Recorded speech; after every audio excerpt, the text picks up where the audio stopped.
The spaceport on New Terra smelled like burning fuel and recycled air. Zorathix stood near the arrival gates, her clawed fingers wrapped around a photograph that had begun to fade at the edges. The woman in the picture had dark hair and warm brown eyes that crinkled when she smiled. Her name was Dr. Sarah Chen, and she had not aged a single day in 30 years. Zara looked human enough when she concentrated. She kept her scales hidden beneath synthetic skin, tucked her tail under a long coat, and wore colored lenses to hide the vertical slits of her pupils. But she was not human. She was Vendrath, a dragon shifter from a crystalline world she barely remembered. The Vendrath had abandoned her egg on a research station 25 years ago. They did not want a runt, a weak child who would shame their lineage. Sarah Chen had found that egg during a xenobiology expedition. Against all regulations and common sense, she had taken it home. She had kept it warm, talked to it every day, and been there when Zara cracked through the shell. For 5 years, Sarah had been her mother in every way that mattered. She taught Zara to read, to laugh, to trust. She made her feel like she belonged somewhere. Then Sarah disappeared. No goodbye, no explanation. Just an empty apartment and a note that said, "I'm sorry. I have to go." You'll understand someday, that was 15 years ago. Zara had spent every one of those years trying to understand, trying to find her. The breakthrough came 3 months ago. Zara had broken into the archives of the Xenobiology Institute, searching through old personnel files. What she found made no sense at first. Medical scans of Sarah spanning 3 decades showed no changes.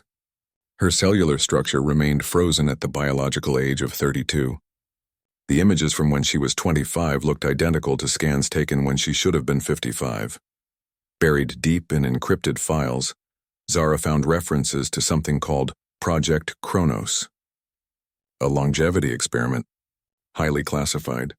The file listed 12 colony worlds and dozens of names, including Sarah Chen. Most of the names had red marks next to them. The file said discontinued, but Zara knew what that meant. Dead. Sarah's name had no red mark. Just a location code that led nowhere and a note. Subject relocated. No contact authorized. Someone had made humans stop aging, then scattered them across the colonies like seeds in the wind. Someone did not want them found. Zara pushed through the crowds at the spaceport, heading toward the administrative quarter.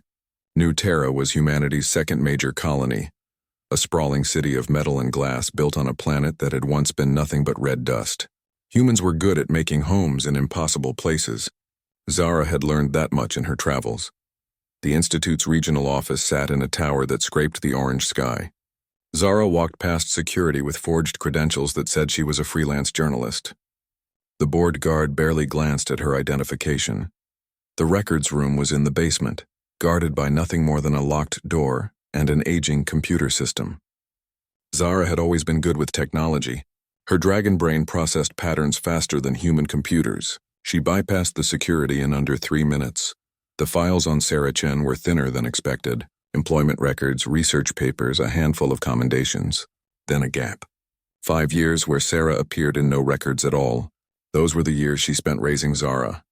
After that, transfer orders to a frontier research station, then nothing. The trail went cold, but there was something else. A note in the margin of an old performance review, handwritten by someone named Director Wells. Chen's attachment to non-human specimen concerning.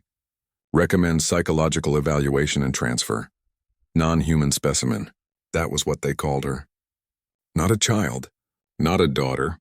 A specimen. Zara felt heat building in her chest.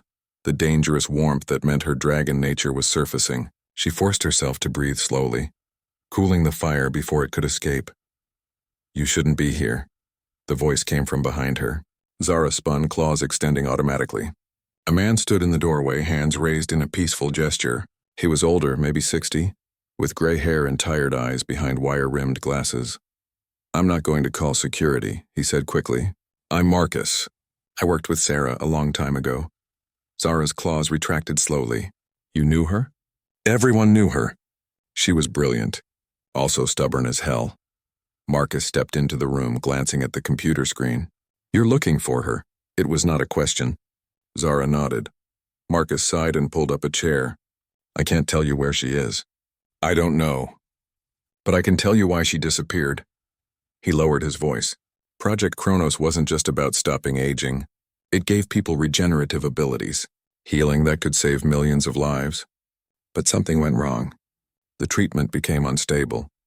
People started dying, or worse. The government shut it down, scattered the survivors, and classified everything. Why? Zara asked. Because a corporation called Helios Dynamics wanted to buy the research. When the government refused, people started having accidents, lab fires, ship malfunctions. The survivors went into hiding to stay alive. Marcus pulled a data chip from his pocket. Sarah was one of the lucky ones. She got out before Helios found her. He handed Zara the chip. These are the colony worlds where other survivors have been spotted. I can't promise Sarah is on any of them, but it's a start.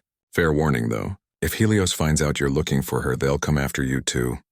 Zara took the chip. Let them try, Marcus smiled sadly. Sarah talked about you, you know. Before she left, she said raising you was the best thing she ever did and leaving you was the hardest. She said she hoped you'd grow up strong and safe, somewhere far away from all this mess. I grew up, Zara said quietly. Strong maybe, safe? Never. That night Zara sat in her rented room and studied the data. 12 colonies, hundreds of possible leads. It would take years to search them all. But Zara had time. Her species lived for centuries. She would spend every year if that was what it took. The first colony was 3 weeks away by jump ship.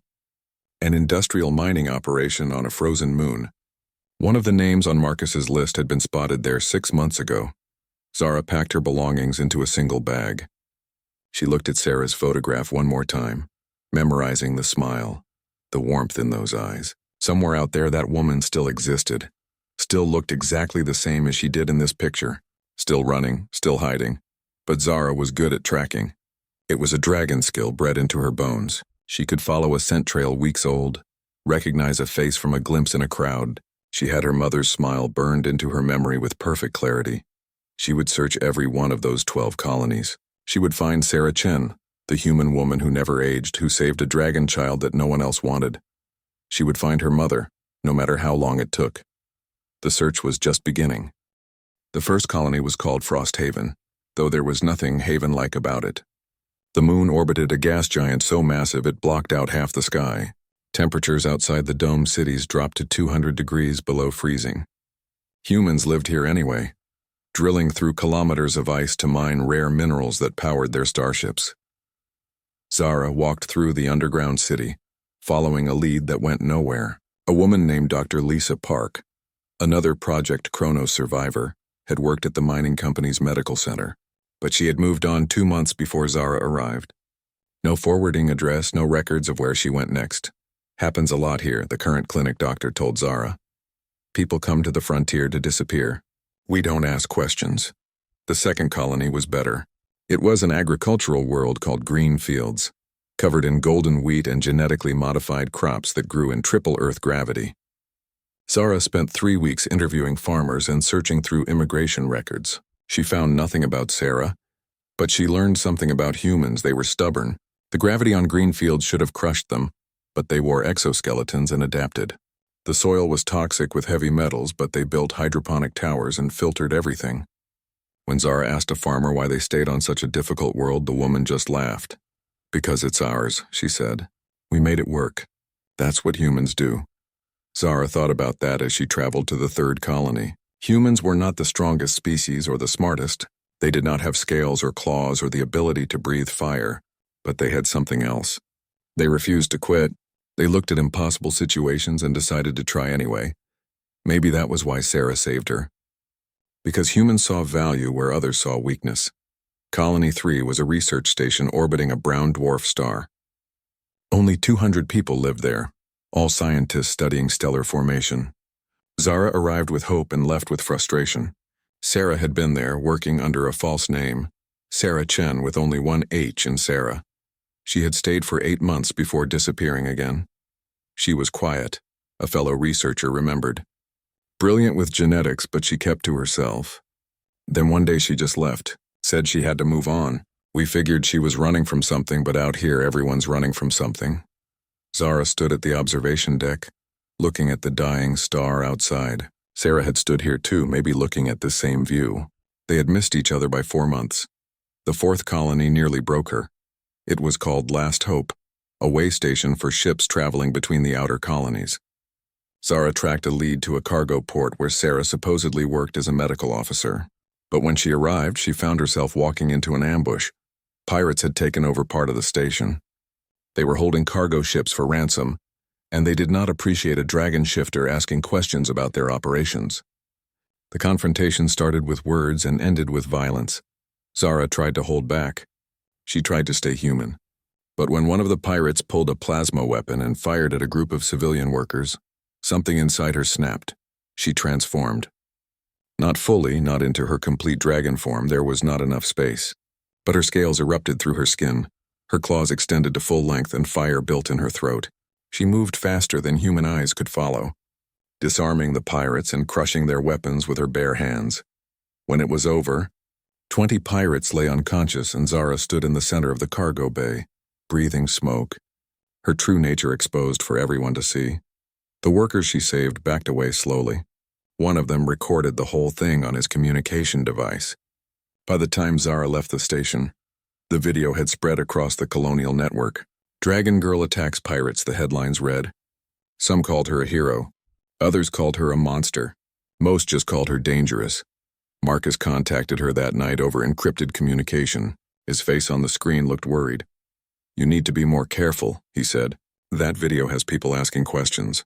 Helios Dynamics has analysts who watch for anything unusual. If they connect you to Sarah, let them come," Zara said, still angry from the fight. "They will," Marcus warned, "and they won't come with stun weapons and good intentions. Listen, I've been digging deeper into Project Kronos. Multiple survivors have died in the past 5 years. Ship accidents, building collapses, medical complications. Too many to be coincidence. Someone is hunting them." Zara felt cold despite her fire-warmed blood. "Is Sarah in danger?" "Everyone from that project is in danger." "But Zara, there's more. I found communications between Helios executives. They're not just killing survivors. They're studying them, trying to recreate the treatment. They want to monopolize immortality, sell it to the rich while everyone else grows old and dies. That's evil," Zara said. "That's business," Marcus replied bitterly. "Look, I'm part of a network. People who help Project Kronos survivors hide. We move them between colonies, give them new identities. I've been feeding you information, but I need you to understand the stakes. Every time you ask about Sarah, you leave a trail. Helios follows trails."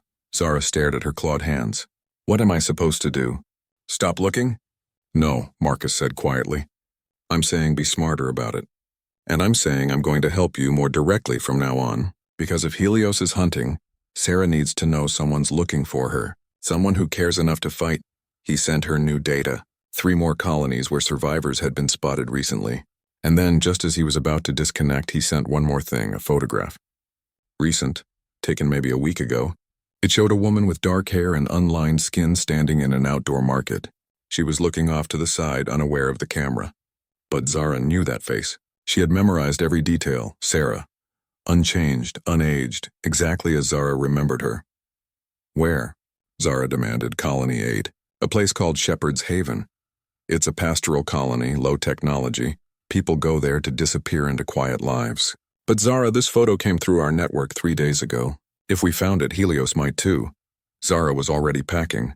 "How fast can I get there?" 2 weeks on a direct jump." "But Zara..." "I'll be careful," she interrupted. "I promise. But I'm not stopping. Not when I'm this close." Marcus nodded slowly.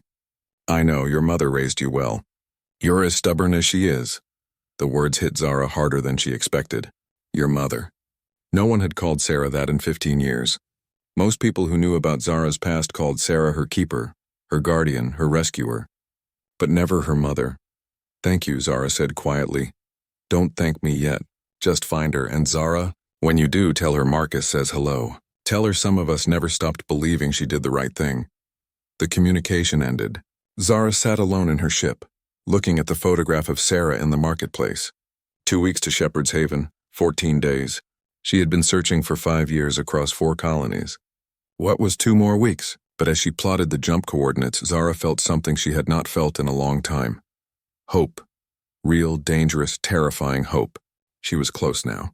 After so many dead ends and false trails, she was finally close to finding the woman who saved her, who raised her, who loved her when no one else would. She was close to finding her mother. The ship's engines hummed to life, building power for the jump to Colony 8. Zara pressed her palm against the photograph, a gesture Sarah used to do when Zara was small and scared. "I'm coming," she whispered. "Just hold on a little longer. I'm coming." Shepherd's Haven looked like something from an old Earth painting. Rolling green hills stretched to the horizon, dotted with small villages and farms. There were no massive cities here, no industrial complexes or mining operations, just simple homes, fields of crops, and humans living the kind of peaceful life most colonies only dreamed about. Zara landed her ship at a small port on the outskirts of a town called Meadowbrook. The portmaster, an elderly man with sun-weathered skin, barely glanced at her identification. "Welcome to Haven," he said cheerfully. "You here for the quiet life or just passing through?" "Looking for someone," Zara answered carefully. "A woman named Sarah Chen. She might be a teacher." The portmaster scratched his beard. Chen. We've got maybe 3,000 people spread across the colony. Teachers are respected here, but I can't say I know all their names. Try the town hall. They keep records." Zara thanked him and walked into Meadowbrook. The town was small, maybe 500 people. Children played in the streets without fear. People sat on porches talking and laughing. It was the kind of place where everyone knew everyone, where strangers were noticed immediately, which meant Zara had to be very, very careful. She kept her appearance as human as possible, but her eyes still drew attention. A few people stared as she passed. She heard whispers. "New arrival. Looks different." Those eyes. The town hall was a simple wooden building in the central square. Inside, a young woman worked at a desk covered in paper files. Real paper. Zara had forgotten some colonies still used it. "Hi there," the woman said with a warm smile. "I'm Jenny. You must be new. What can I help you with?" "I'm looking for Sarah Chen," Zara said. "I was told she might be a teacher here." Jenny's smile faltered slightly. "Sarah? Yes, she taught at the elementary school. But she left town about 3 days ago. Said she had a family emergency, packed up overnight. 3 days. Zara's hearts, she had 2 of Vendrath trait, sank. "Do you know where she went?" "No, sorry. She didn't leave a forwarding address." "Is everything okay? Are you family?" Zara hesitated. Then she said, "Yes, she's my mother." Jenny's eyes widened slightly as she looked at Zara's clearly non-human features. But to her credit, she did not comment. "Well, if you want to check her house, it's on Maple Street, number 12. She left the keys with Mrs. Patterson next door. I'm sure she wouldn't mind if family took a look." Zara found the house easily. It was small and painted blue with flower boxes in the windows. Mrs. Patterson, a grandmother who moved slowly with a cane, handed over the keys without question. Sarah was a lovely woman, Mrs. Patterson said. "Always helping with the children, always kind." "We were sorry to see her go." "You look like her around the eyes, dear." Zara managed to smile. "Thank you." Inside the house, Zara stood very still and breathed deeply. Her dragon senses were more powerful than any human technology. She could smell Sarah everywhere. In the kitchen where she cooked. In the small living room where she read. In the bedroom where she slept. But there were other scents too. Fear. The sharp smell of adrenaline. Sarah had left in a hurry, frightened and running. Zara searched carefully. Most of Sarah's belongings were gone, but she had left some things behind. Books mostly. Teaching materials. A few photographs of her students. And in the bedroom, hidden under a loose floorboard that Zara's keen hearing detected, a children's book. "The Dragon and the Star," Zara read aloud. Her voice cracked. This was the book Sarah used to read to her every night when she was small. The story of a lonely dragon who befriended a fallen star, and together they learned that being different was not the same as being alone. Zara opened the book with trembling hands. Inside the front cover, written in Sarah's precise handwriting, was a message. "To my Zara. If you're reading this, it means you found me. I'm so proud of you. I'm sorry I had to leave again. They're getting closer. I can feel it. Follow the star to where the shepherds rest. Colony 10. Be careful. I love you. Always have, always will. Mom." Zara pressed the book to her chest, fighting back tears. After 15 years, a message. After 5 years of searching confirmation. Sarah knew she would come. Sarah left her a trail. A noise outside snapped Zara back to alertness. The sound of engines, multiple vehicles moving fast. She moved to the window and looked out carefully. 3 black trucks with tinted windows pulled up to the house. Men in tactical gear poured out, carrying weapons that were far too advanced for a peaceful farming colony. The logo on their uniforms made Zara's blood run cold. Helios Dynamics. She had maybe 30 seconds before they breached the door. Zara's mind raced. She could fight, but there were too many and she was in a residential area. Civilians could get hurt. She could run, but they would follow. Might take their frustration out on the townspeople. The decision was made for her when Mrs. Patterson's door opened next door, and the old woman stepped out with her cane. "Excuse me," Mrs. Patterson called out firmly. "What's all this noise about? This is a quiet neighborhood." One of the Helios operatives moved toward her. "Ma'am, return to your home. This is corporate business." "Corporate business?" Mrs. Patterson's voice rose. "Young man, we don't have corporate anything here. This is Shepherd's Haven. If you're looking for someone, you go through proper channels at the town hall." More doors were opening. More people were coming out to see what the commotion was about. Humans being humans, curious and protective of their neighbors. Zara saw her chance. She slipped out the back door while the Helios team was distracted by the growing crowd. She moved quickly but carefully through backyards, heading toward the edge of town where farmland began. Behind her, she heard shouts. They had entered the house and found it empty. They would search the area, but Zara had a head start and the advantage of non-human senses. She could navigate in darkness that would blind them. She was a kilometer away when she heard engines again. They were searching with vehicles spreading out in a grid pattern. Professional, organized, dangerous. Zara ran faster, pushing her body to speeds no human could match.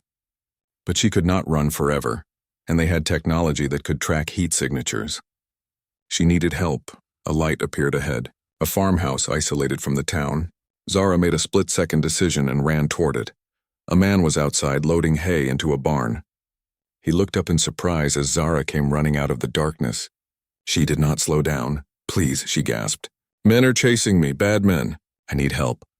The farmer was older, maybe 50, with strong arms from years of work. He looked at her strangely, taking in her unusual eyes and desperate expression. Then he looked past her at the lights in the distance, vehicles searching. "Get in the barn," he said quickly. "Hide in the hayloft. Don't make a sound." Zara did not question it. She ran inside and climbed up to the loft, burrowing into the hay. 2 minutes later, she heard vehicles pull up outside. "Evening," the farmer said calmly. "Something I can help you with?"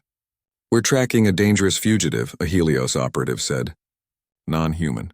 Possibly armed. Have you seen anyone unusual?" "Non-human?" The farmer's voice was skeptical. "Friend, I've been farming this land for 20 years. I know every inch of it. No one's come through here. Our sensors show heat signatures. Well, I've got 12 cows, 2 horses, and a barn full of hay that's been heating all day. Your fancy sensors probably can't tell the difference between a fugitive and a cow." There was a long pause. Then, "We need to search your property. You got a warrant?" "This is a corporate matter." "This is Shepherd's Haven," the farmer interrupted, his voice hard now. "We left corporate space to get away from people who think they can do whatever they want. You want to search my property? You go back to town and talk to the magistrate. Until then, get off my land." More vehicles were arriving. More voices. Zara peeked through a crack in the loft and saw other farmers arriving. Some on foot, some on tractors. Word had spread fast.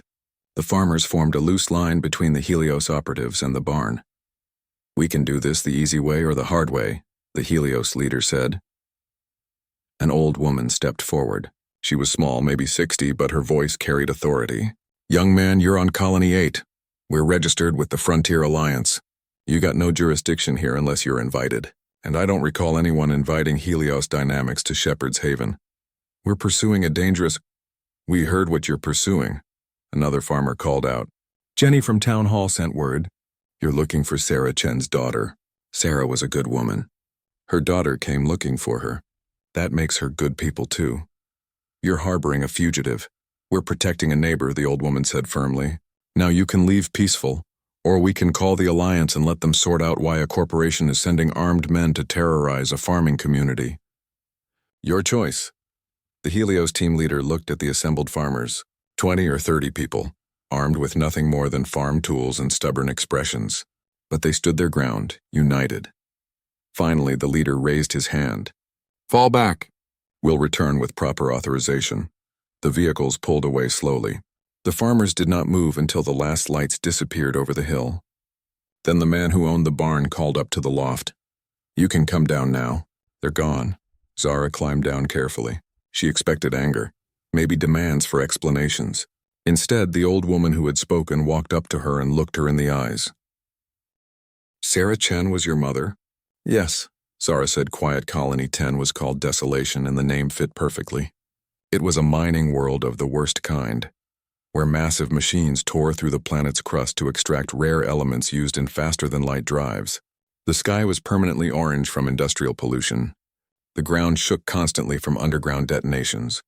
Humans worked here in shifts, counting down days until they could afford to leave.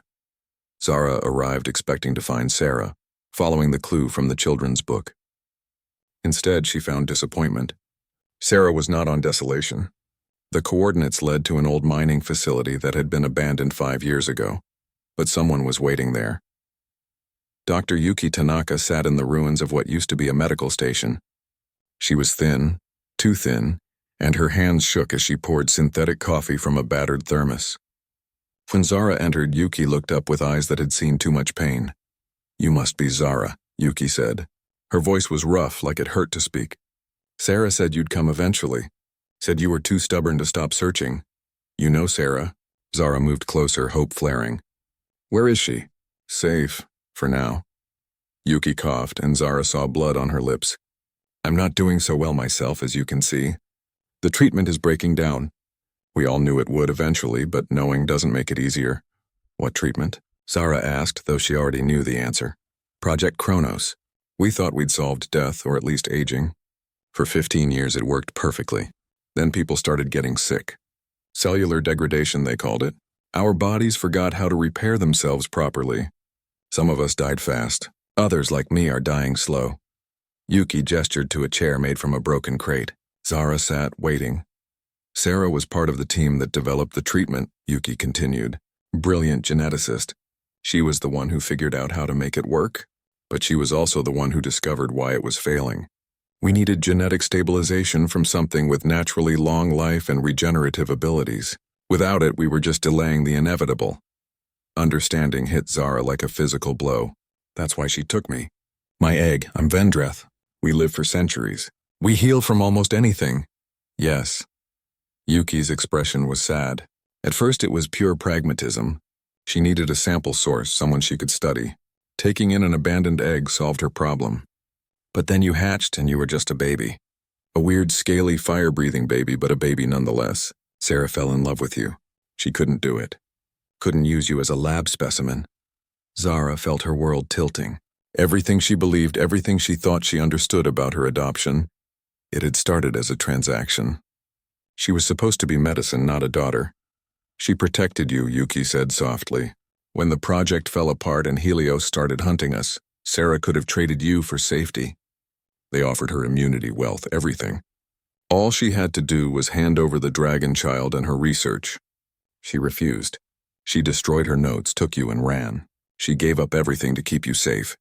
Then she left me," Zara said, her voice breaking. "Because Helios found her again. They were going to take you by force. Sarah knew if they got their hands on you, they'd never let you go. You'd spend your life in a lab being drained for samples. So she ran again, led them away from you. Spent 15 years moving from colony to colony, making sure they followed her and not you." Zara stood up abruptly, pacing the small space. Her emotions were a storm. Anger, hurt, love, grief, all tangled together. "She should have told me. She should have trusted me."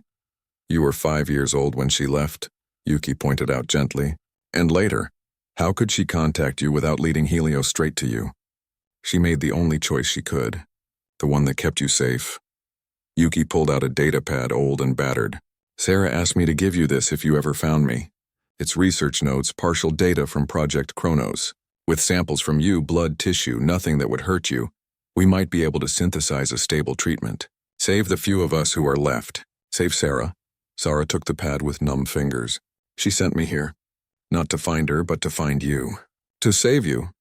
To give you a choice," Yuki corrected. "She wouldn't force you. But yes, she hoped you'd help. The decision was easy." Whatever complex emotions Zara felt about her origins, whatever hurt and confusion clouded her heart, One thing was clear. People were dying. Sarah was dying. And Zara could help. "Tell me what you need," she said. The next few hours were a blur of medical procedures. Yuki worked with equipment that looked like it should have been scrapped decades ago, drawing blood, taking tissue samples, running analyses. Zara endured it all without complaint. "Your biology is incredible," Yuki murmured as she worked. "Regeneration on a cellular level. No wonder Sarah thought you could save us. With time, I can synthesize something. Not a cure maybe, but something to slow the degradation. Buy us years instead of months. How long do you have?" Zara asked. "Weeks, maybe a month." Yuki smiled tiredly. "But that's more than most of my colleagues got. At least I'll have a chance to see if this works. And Sarah? She has more time than me. Maybe 6 months, maybe a year. But Zara, you need to understand something. Even if this works, even if we create a treatment, Helios won't stop hunting. They want to monopolize immortality. As long as we exist, as long as you exist, they'll keep coming." An alarm suddenly blared. Yuki's face went pale as she checked a scanner. "They're here, Helios. They must have tracked you." Zara moved to the window. In the distance, across the industrial wasteland, she saw ships landing. Lots of them. This was not a small team. This was an invasion force. "Go," Yuki said urgently, shoving the research data into Zara's hands. "Take my notes, take your samples. Get to Colony 12. That's where Sarah really is. Haven's End. It's remote, the last place anyone would look. Go." "I'm not leaving you," Zara said. "You have to. I'm dying anyway. But you can save Sarah. Please, Zara, don't let her sacrifice be for nothing." Before Zara could argue, explosions rocked the facility. Helios was not taking chances. They were coming in with overwhelming force. Zara's dragon nature surged, the need to fight, to protect, to burn her enemies to ash. But she also heard Sarah's voice in her memory, teaching a 5-year-old dragon to control her fire. "Strength isn't just about fighting, Zara. Sometimes strength is knowing when to walk away." But walking away meant leaving Yuki to die alone. The decision was taken from her when the wall exploded inward. Helios operatives poured in, weapons trained on both of them. The leader stepped forward, a woman with cold eyes and an expensive suit under her tactical armor. "Dr. Tanaka, and you must be the dragon child. How convenient. 2 problems, 1 solution." "Director Kaney," Yuki said, her voice filled with contempt. "Still doing the corporation's dirty work? Still trying to destabilize the market with stolen research?" Kaney countered. "You could have been rich. All of you. Instead, you chose to run, to hide. Such a waste. We chose to keep immortality out of the hands of people who would use it to control others." Yuki shot back. "There's a difference between medicine and power," Kaney shrugged. "Philosophy. Boring. Here's what's going to happen. Dr. Tanaka, you're going to give us all your research, and the Dragon Girl is going to come with us voluntarily. If you cooperate, I'll make sure your deaths are quick. If not, well, we have time to be creative." Zara felt fire building in her chest. Helios had made a critical mistake. They assumed they had already won. They forgot what they were dealing with. "I have a counteroffer," Zara said quietly. "Oh?" Kaney looked amused. "What's that?" "You leave now, or I show you why dragons are apex predators." Kaney laughed. "You're outnumbered 20-1. I only count 19, Zara corrected. Then she moved. She was fast. Faster than human eyes could track. Her form shifted mid-leap, scales erupting, claws extending, wings bursting from her back. She could not fully transform in the confined space, but she did not need to. She was a weapon, honed by millions of years of evolution and 15 years of learning to survive. The first operative went down before he could fire. The second managed to get a shot off, but plasma burned harmlessly against Zara's scales. She moved like water, like fire, like fury given form. But Kaney was right. There were too many. For every operative Zara disabled, 2 more appeared. They had weapons designed to hurt even Vendrath hide. She felt pain as energy weapons found gaps in her scales. Then she heard something that changed everything. A rumbling in the distance, engines, lots of them. The facility's outer wall exploded inward and miners poured through. Humans in reinforced suits carrying mining equipment that could cut through solid rock. They saw Helios operatives threatening one of their doctors and a girl who came asking for help. And they did not hesitate. "Get away from them," a miner shouted, swinging a plasma cutter that could slice through metal. It was chaos. Helios had superior weapons and training, but the miners had numbers. Intimate knowledge of the facility and the kind of stubborn fury that came from years of hard labor in impossible conditions. They fought with tools meant for mining, with improvised weapons, with their bare hands when necessary. Zara fought alongside them, protecting the miners who could not withstand direct hits, coordinating without words through gesture and instinct. These humans did not know her. She had put them in danger just by. Haven's End was the edge of human space, a tiny colony on a planet so remote it took 3 weeks to reach from the nearest hub. Only 300 people lived here, most of them refugees from places even worse. The colony was small, simple, and deliberately forgotten by the rest of the galaxy. Zara's ship limped into orbit, damaged from pushing through dangerous space to save time. She had made the journey in 10 days instead of 3 weeks by taking shortcuts through asteroid fields and unstable jump points that should have torn her ship apart. But she was here. She was finally here, and so was Helios. 3 corporate warships sat in orbit, their weapons trained on the colony below. Zara's sensors showed troops already on the ground. She was too late. No, she refused to accept that. Not after 5 years.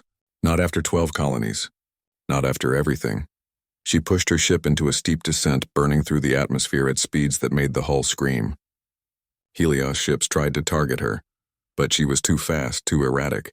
She crashed more than landed in a field outside the colony's main settlement, rolling from the wreckage with Yuki's research clutched to her chest. In the distance, she heard weapons fire, shouting, the sounds of combat. Zara ran. The colony was small enough that she could see the entire settlement from a hill. In the center stood an old building with a faded sign, Haven's End Children's Home. Around it, Helios operatives had formed a perimeter, and standing in the doorway, refusing to move, was Sarah Chen. She looked exactly as Zara remembered. Dark hair, kind eyes, the same face from the photograph, but now Zara could see what she had missed before. The slight tremor in Sarah's hands, the tightness around her eyes that spoke of constant pain, the way she leaned against the doorframe for support. She was dying, slowly but visibly. The treatment was breaking down. "You can't have them," Sarah was saying to Director Caney, who stood with a squad of armed operatives. "These children have nowhere else to go." "You'll have to go through me." "Gladly," Caney said coldly. "But first you're going to tell us where the dragon girl is." "I don't know," Sarah said, and it was almost the truth. She did not know Zara was here, less than a kilometer away, running toward her with everything she had. "Your daughter is causing us significant problems," Caney continued. "She's been asking questions, making allies, disrupting our operations. Very inconvenient. We're going to need her biology for our research, and you're going to help us catch her." "She's not my daughter to trade," Sarah said quietly. "She's her own person, and she's smart enough to stay far away from you." Zara crested the hill. Her dragon senses locked onto Sarah immediately. She could smell the sickness in her mother's blood, could hear the irregular beat of her heart, and she could smell fear, not for herself but for the children hiding in the building behind her. 20 Helios operatives. 3 heavy combat suits, Director Caney, who had backup weapons that could kill even Vendrath, against 1 dying woman and whatever force Zara could bring. It should have been impossible. But Zara had learned something in her 5-year search. She had learned it on Shepherd's Haven, on Desolation, on every colony where humans chose to help her despite every reason not to. Humans did not fight alone. Zara activated her communicator. "Marcus, tell me you're listening." Static, then Marcus's voice, tense and urgent. "I'm here. I've been tracking you. Zara, Helios has... I know. I need you to make some calls. Everyone who helped me. Everyone who knew Sarah. Everyone who believes Helios shouldn't own immortality. I need them now. Zara, it'll take hours for ships to arrive. You don't have hours? Then tell them to hurry," Zara said. She turned off the communicator and started walking toward the children's home. Caney saw her first. "There she is. Take her alive if possible. Dead is acceptable." Operatives turned their weapons on Zara. She kept walking, hands visible, non-threatening, but her eyes never left Sarah, who had turned and seen her. The expression on Sarah's face, shock, love, terror, joy all mixed together, almost broke Zara's resolve. "Hello, Mom," Zara said when she was close enough. "I've been looking for you." "Zara," Sarah's voice cracked. "You shouldn't be here. You should be safe far away living your life. My life is here. With you."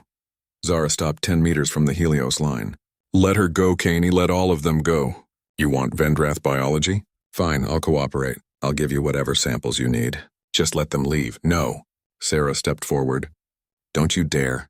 I didn't spend 15 years running to watch you throw your life away.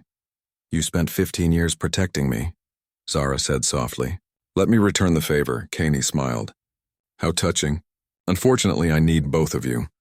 Dr. Chen's research and your biology. Together they're worth more than all the colonies combined. I'm afraid no one's leaving. Behind Kaney, the colony's residents were gathering. Old people, young families, the kind of folks who chose to live at the edge of nowhere because they wanted peace. They were not soldiers. Most had probably never fired a weapon in their lives, but they picked up tools, farming equipment, pieces of metal, whatever they could find, and they formed a line between Helios and the children's home. You're on our colony, an old man said.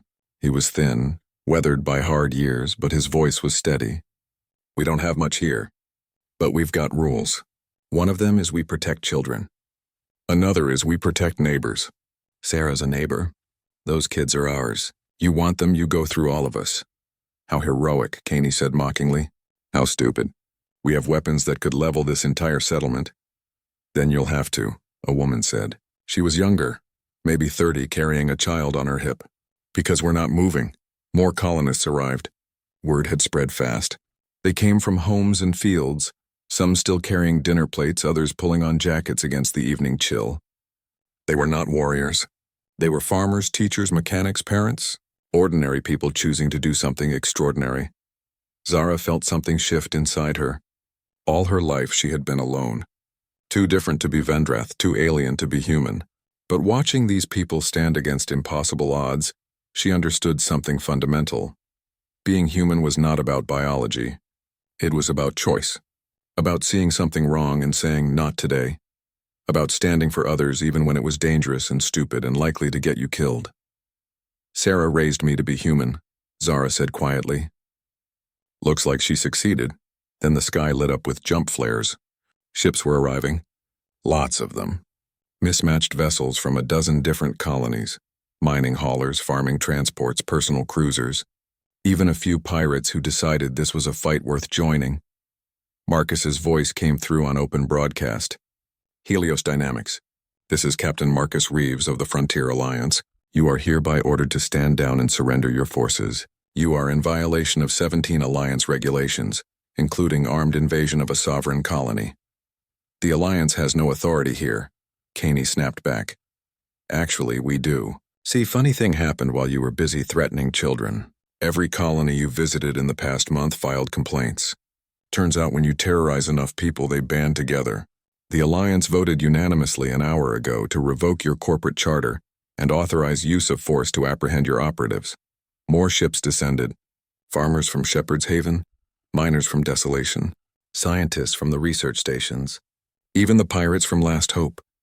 People Zara had met on her 5-year search, people who had helped her, people who remembered Sarah Chen and what she stood for. They landed in a defensive formation around the colony. Armed, yes, but more importantly, united. Director Kaney looked around, calculating odds.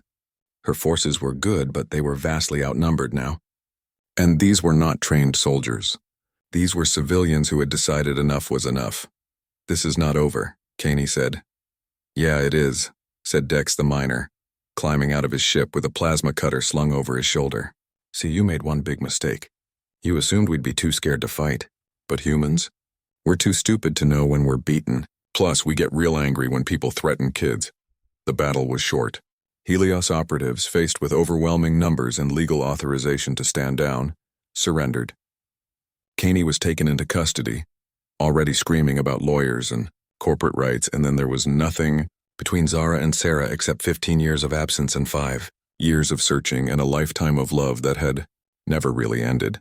They met in the middle, halfway between everything they had been and everything they could be. Sarah's hands came up to touch Zara's face, checking that she was real.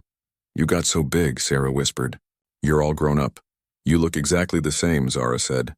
I kept your photograph. Looked at it every day. I kept your baby picture. The one where you sneezed fire and burnt your eyebrows off. Sarah laughed, then cried, then laughed again. I'm so sorry. I'm so sorry I left. I'm so sorry I didn't tell you everything. I know why you left, Zara said. Yuki told me. About Project Kronos. About why you took me. I know it started as pragmatism. Sarah's face crumpled. I was so wrong. So selfish. I thought I could separate the science from the child. But the moment you hatched, the moment you looked at me with those big golden eyes, I knew I couldn't. You were never a specimen to me. Sarah, you were always my daughter, always. Thank you for watching and comment for next part.